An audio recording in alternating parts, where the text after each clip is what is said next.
Welcome to human right news. ముందుగా headlines చూద్దాం. PCC కొత్త అధ్యక్షుడిపై సస్పెన్స్. ఢిల్లీలో రాష్ట్ర నాయకత్వం మంతనాలు. హడలెత్తిస్తున్న HYDRAA. Nagarjuna N convention centre కూల్చివేత.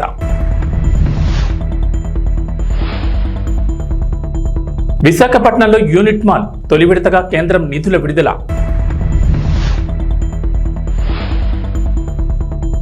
వైసీపీలో జగన్ మార్పులు చేర్పులు. అనుబంధ విభాగాలకు అధ్యక్షులు, 15 విభాగాలకు నియామకాలు.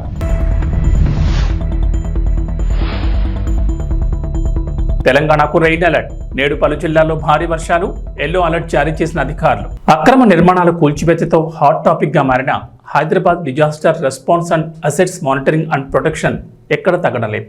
ఎవరైతే నాకేంటి అంటూ హైడ్రా అధికారులు కూల్చివేతలు కొనసాగిస్తున్నారు. తాజాగా హైదరాబాద్ మాదాపూర్లోని ఎన్ కన్వెన్షన్ను హైడ్రా అధికారులు కూల్చివేస్తున్నారు. సినీ హీరో నాగార్జునకు చెందిన ఈ కన్వెన్షన్ను ఇవాళ ఉదయం భారీ బందోబస్తు మధ్య అధికారులు కూల్చివేతలు ప్రారంభించారు. నాగార్జునకు సంబంధించి ఎన్ కన్వెన్షన్ సెంటర్పై తాజాగా హైడ్రా అధికారులకు ఫిర్యాదు అందింది. తుమ్మకుంటలో చెరువును ఆక్రమించి నాగార్జున 3 ఎకరాల్లో ఎన్ కన్వెన్షన్ సెంటర్ నిర్మించారని పలువురు ఫిర్యాదు చేశారు. చెరువు ఎఫ్టీఎల్ పరిధిలో కన్వెన్షన్ నిర్మించారని గతంలోనూ ఫిర్యాదులందాయి. దీంతో రంగంలో దిగిన హైడ్రా అధికారులు సర్వే నిర్వహించి పక్కాధారాలతో శనివారం తెల్లవారుజాము నుంచే కన్వెన్షన్ సెంటర్ కూల్చివేత ప్రారంభించారు. ఎన్ కన్వెన్షన్ లోపలికి వెళ్లే అన్ని దారులను అధికారులు మూసేశారు. మీడియాకు సైతం అనుమతి లేదని అన్ని దారుల్లోనూ బారికేడ్లు ఏర్పాటు చేశారు. కూల్చివేతలను చిత్రీకరించేందుకు అనుమతి లేదంటూ మీడియాపై కూడా ఆంక్షలు విధించారు. హైదరాబాద్ మెట్రో రోజుకు లక్షల సంఖ్యలో ప్రయాణికులను తమ గమ్యస్థానాలకు చేర్పిస్తోంది. దాదాపు 4 నుంచి 5 లక్షల మంది మెట్రో ట్రైన్లో ప్రయాణిస్తున్నారు. నగరం ఓ మూల నుంచి మరో మూలకు ఈజీగా చేరుకునేందుకు మెట్రోను ఆశ్రయిస్తున్నారు. తక్కువ ఖర్చుతో తక్కువ సమయంలో గమ్యస్థానాలకు చేరుకునేందుకు మెట్రో ఉపయోగపడుతోంది. అయితే ఇంతటి ఆదరణ ఉన్న మెట్రోలో ఇప్పటికీ కొన్ని సాంకేతిక సమస్యలు ప్రయాణికులను ఇబ్బందులు గురిచేస్తున్నాయి.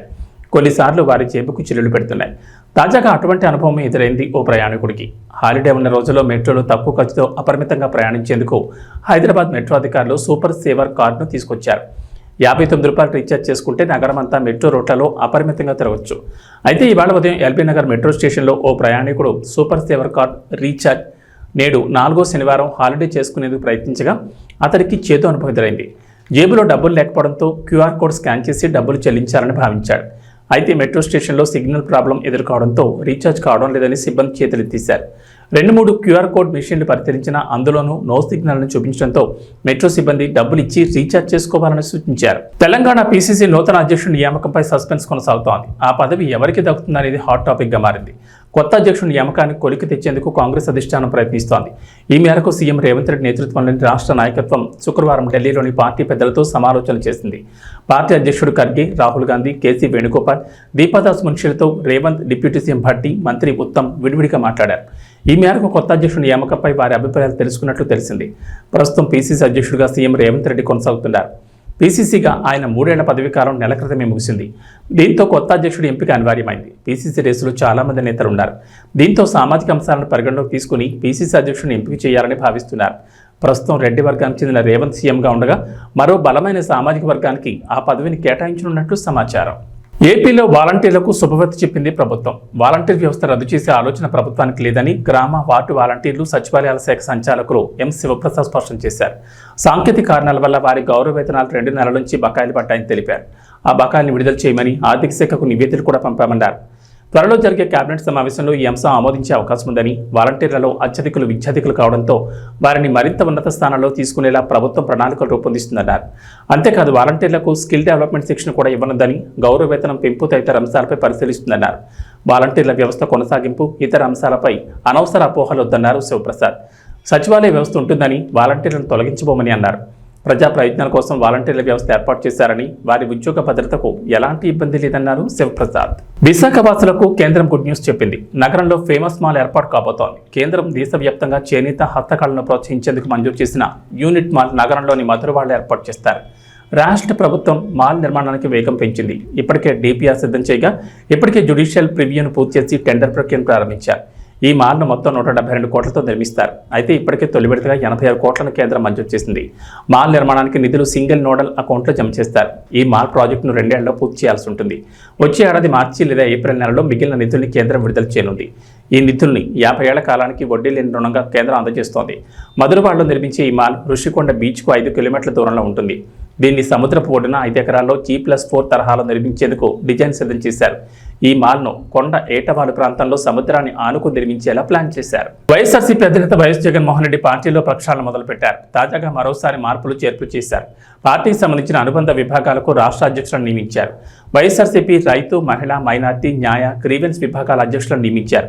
ఈ పదవుల్లో ప్రస్తుతం ఉన్నవారినే కొనసాగిస్తున్నారు.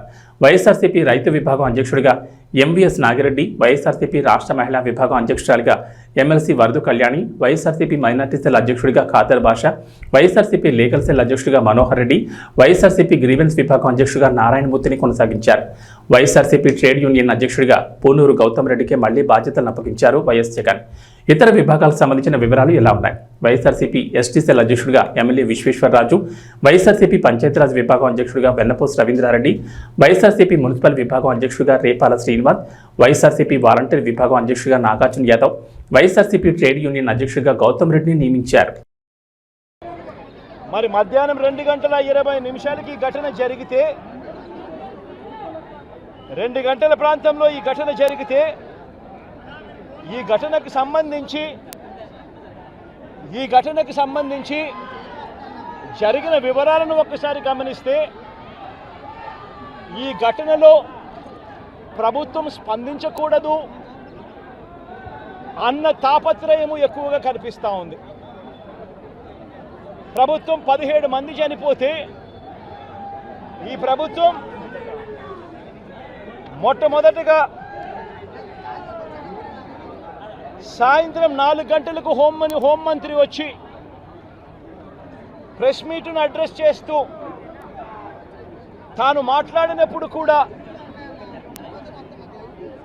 సహాయానికి సంబంధించి పర్యవేక్షించడానికి తాను అనకాపల్లికి వెళ్తున్నాను అన్న మాటలు వాళ్ళ నోట్లో నుంచి రాలేదు.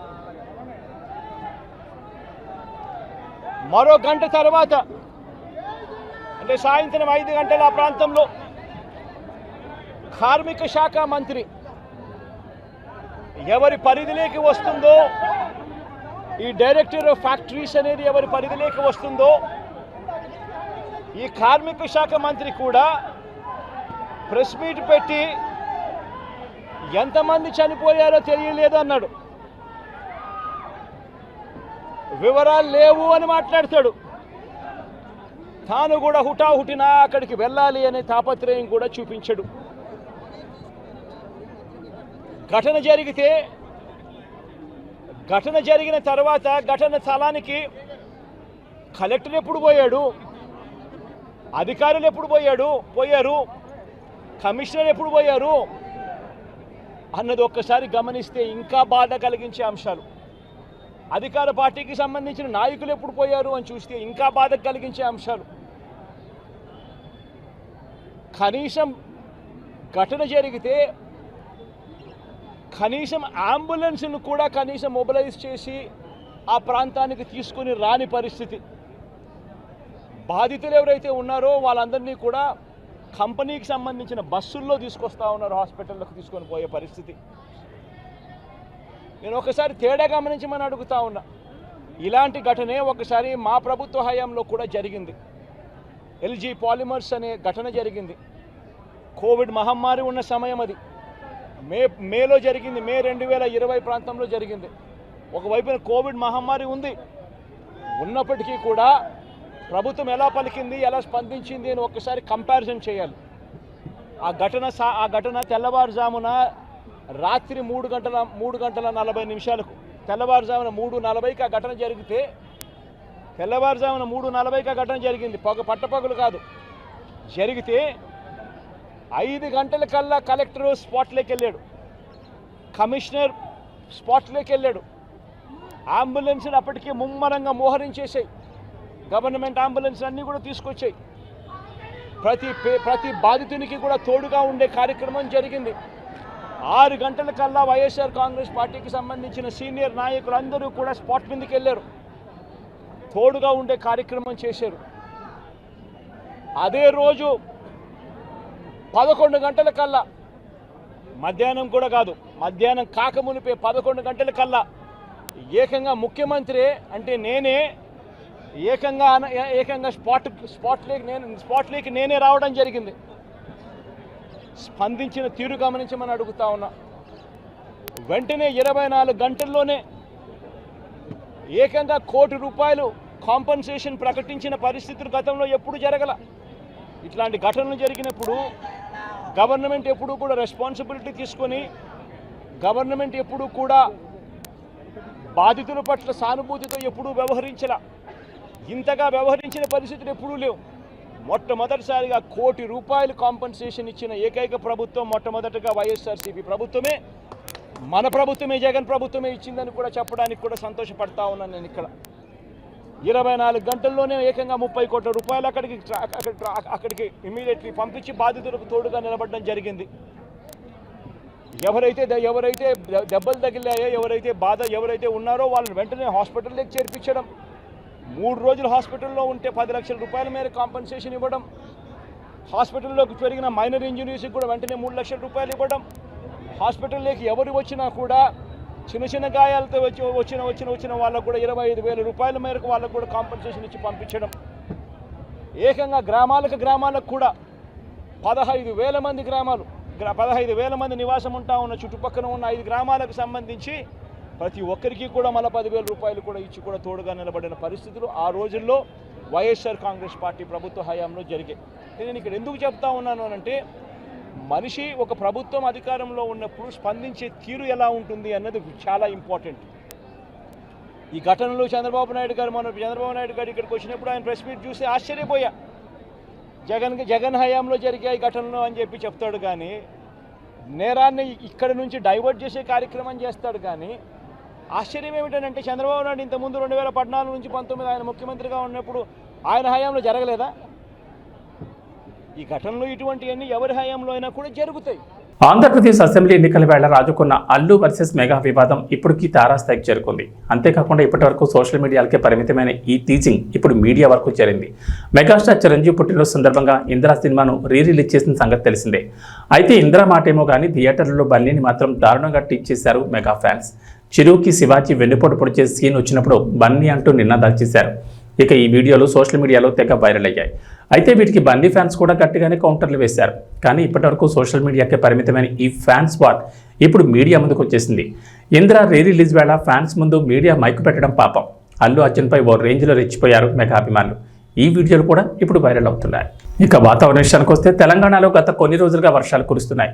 అన్ని ప్రాంతాల్లోనూ జోరుగా వానలు పడుతున్నాయి. తాజాగా రాష్ట్రానికి మరోసారి రెయిన్ అలర్ట్ జారీ చేసింది హైదరాబాద్ వాతావరణ శాఖ. నేడు రాష్ట్రంలో విస్తారంగా వర్షాలు కురుస్తాయని చెప్పింది. పలు జిల్లాల్లో భారీ వర్షాలకు ఛాన్స్ ఉందని వెల్లడించింది. ఉత్తర పశ్చిమ బెంగాల్, ఈశాన్య, జార్ఖండ్ ప్రాంతాల్లో అల్పపీడనం ఏర్పడిందని అన్నారు. దీనికి అనుబంధంగా ఆవర్తనం సగటు సముద్రానికి 7.6 కిలోమీటర్ల ఎత్తులో కేంద్రీకృతమైందని చెప్పారు. అల్పపీడన ప్రభావంతో తెలంగాణ వ్యాప్తంగా వర్షాలు కురుస్తాయన్నారు. మరో 5 రోజుల పాటు రాష్ట్రంలో భారీ వర్షాలు కురిసే అవకాశం ఉందన్నారు. నేడు నిర్మల్, నిజామాబాద్, కామారెడ్డి, జగిత్యాల, ఆదిలాబాద్, కొమరంభీం, ఆసిఫాబాద్, మంచిర్యాల, భద్రాద్రి కొత్తగూడెం, ఖమ్మం, మెదక్, ములుగు, కరీంనగర్ జిల్లాలో ఓ మోస్తరు వర్షాలకు ఛాన్స్ ఉందని చెప్పారు.